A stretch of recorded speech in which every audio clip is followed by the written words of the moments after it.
Why does Bud Crawford, Tank Davis, and David Benavidez hit so hard? Well, a few things play a role in that. One is timing. Second one is a fighter's God-given strength. And another one is placement of the punch. The jaw, the top of the head, whatever. But the biggest factor in a hard punch is the technique.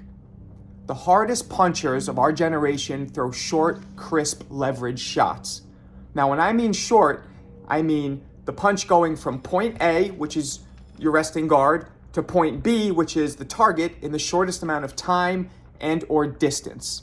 Because think about it. Ryan Garcia, who's one of the fastest left hooks I've ever seen, his is more of a whip. It comes out and goes around, comes out and goes around. It's like when a bullet is shot. A bullet goes from the gun straight to the target. Boom, like a punch should go. It doesn't go around and come back around. If a bullet did that, it would immediately slow down the velocity of it.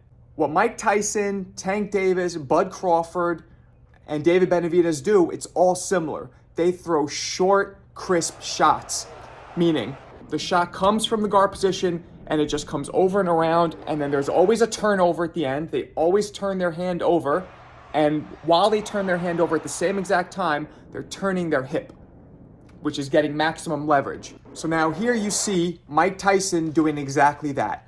Mike Tyson threw his punches all shoulder. He would get all shoulder snap and hip turn behind it, and his fist would travel only a few inches. Boom, almost like that old Bruce Lee, 1-inch punch where you go, bah. Same thing with Tank Davis. Look at this counter shot that drops Ryan Garcia. Of course, the timing played a big part in this, but look how short and crisp that punch is, and look how little distance that punch travels when it lands. Same thing with Bud Crawford. Look at the punches here that put Errol Spence in a lot of trouble. They were very, very short. They come from where his guard is, straight out, and then they turn over. When you turn over, you get that shoulder snap, and you get that hip torque, which creates that leverage all at the same time. And last example, David Benavidez from his performance just this weekend against Bubu Andrade. Again, David Benavidez is one of the best inside punchers we've seen, and so is Mike Tyson, because to be a good inside puncher, you have to be able to throw short, crisp punches. Anybody can throw a short punch, but to get power and speed behind it is a whole different ballgame. And not many people do. A lot of people, like Deontay Wilder is an example, he's one of the hardest punchers in history, but he needs space. He needs a lot of real estate to land that long laser missile of a right hand. If you're not at the end of his right hand, it's not going to hit you as hard. So if Deontay mastered the art of throwing shorter punches too, forget about it.